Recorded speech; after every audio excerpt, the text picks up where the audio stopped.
There's been a lot of people talking about the performance of Dragon's Dogma 2, and I've been listening in on it. I want to give some of my thoughts on it. If the performance is poor, or is it not that bad? So, here itself on the Dragon's Dogma page on Steam, I already have this in my library. I'm super excited to play this game, but the minimum requirements for this are not that bad, but I just want to talk about it because I've been seeing a lot of people with a variety of different machines and even consoles having issues with playing this game.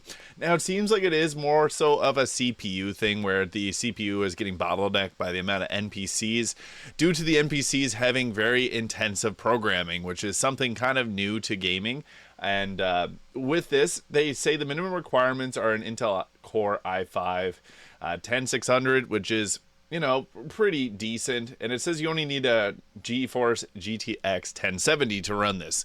Now, if you're running with a 1070, I have a pretty good feeling that that will not run it perfectly well. And the thing is, with a lot of these not so older graphics cards, but like the 1000 line graphics cards, is there's games like the Lords of the Fallen, which I played on release. I have a 3060 myself, and it struggled with games like that. Now, I'm not comparing it because they're completely different games, but having the minimum requirements of a 1070 means that this probably is a bit of a more intensive program. It looks like it is running off of like CPU for where people are having all the frame rate drops.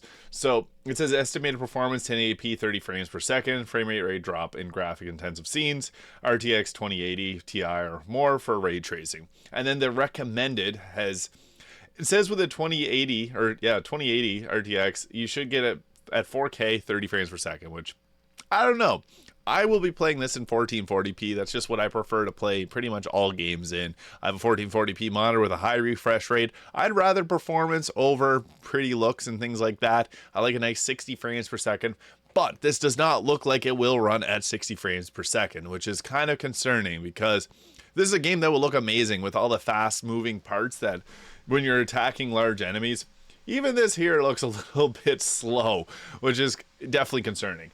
I am curious to see how this will pan out because I do have some hope that with patches they will bring this together. Capcom has been crushing it lately, with the Resident Evil 4 remake being a really great testament to that. And all their other games, Monster Hunter World, the other Resident Evil remakes, they've all been pretty great. But this is a pretty big project, and it seems like there are some people that are struggling a bit with performance.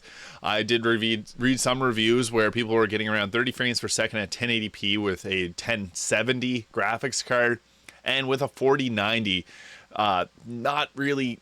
Like at 4K, they were getting around 47 frames per second ish, but then that was dropping as well. And even between the 4000 line graphics cards, it seems like it's a CPU thing more than anything. So I guess we'll just have to wait and see.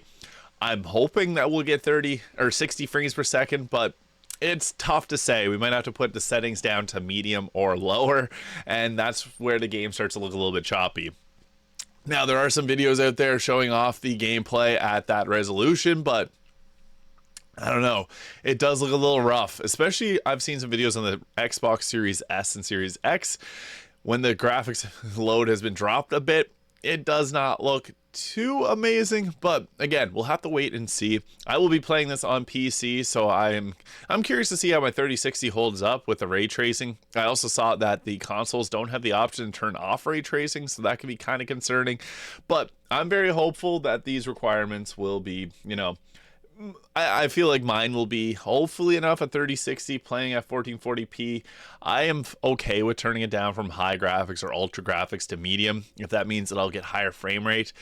But it doesn't seem like people are getting that high of frame rates. I was hoping for 60 frames per second, but I've also seen that some people are getting upwards of 100 frames per second when outside of towns. So is the performance really that bad?